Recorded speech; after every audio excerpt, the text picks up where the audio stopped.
Raymie Nightingale, Chapter 19. So, okay, said Beverly, you get the book and you get the cat, but what do I get?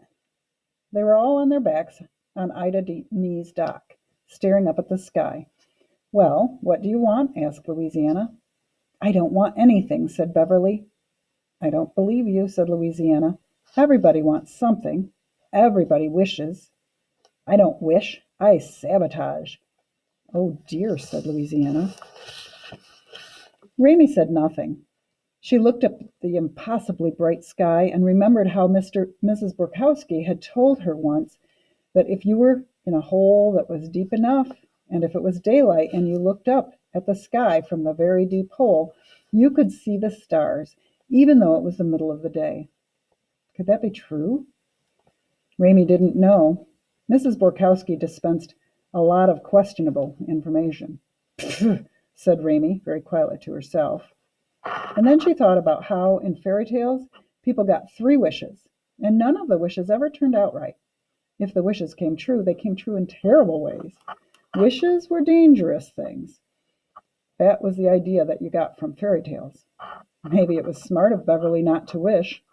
From somewhere behind them, up at Ida Nee's house, there came a loud, screeching noise, which was followed by a bang and then a thump.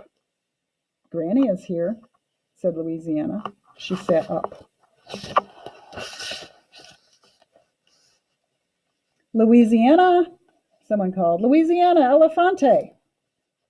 Raymie sat up too. Who were the flying Elefantes, she asked. I told you, said Louisiana. They were my parents.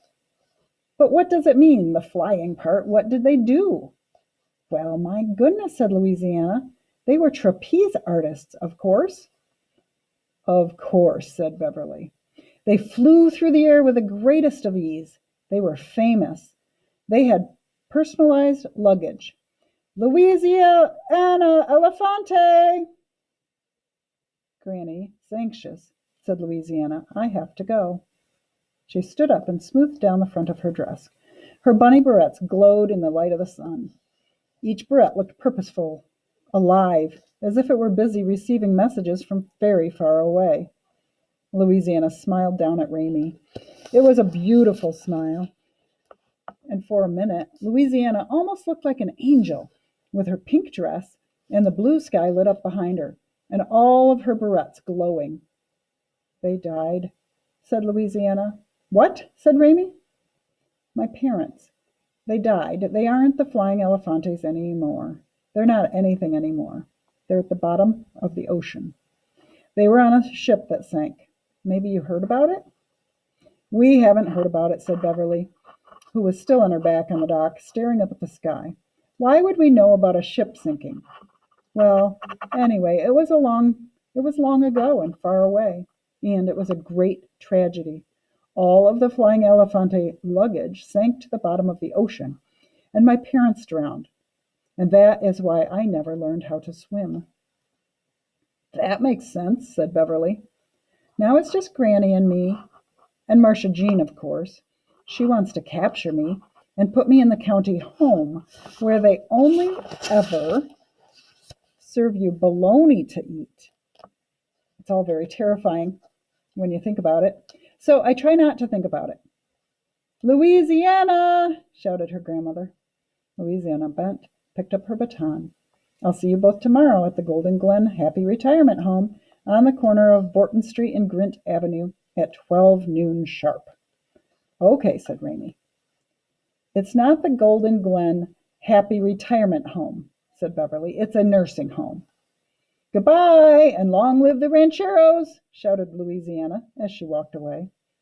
Do you think her parents were really trapeze artists, said Raymie to Beverly.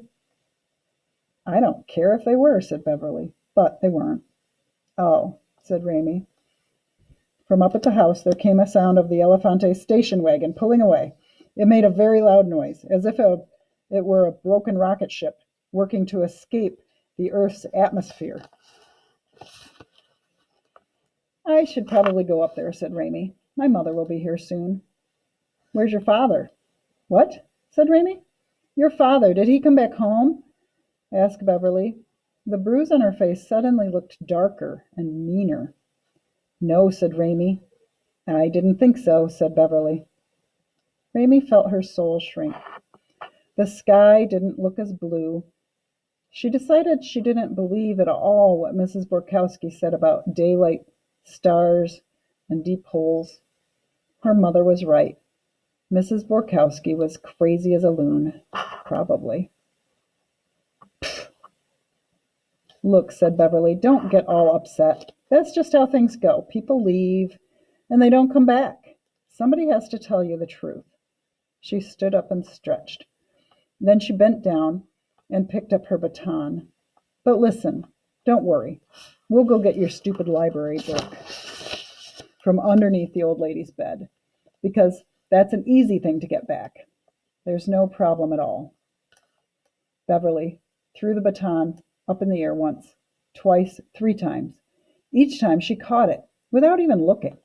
"See you tomorrow, then," said Beverly to Pinsky, and she walked away.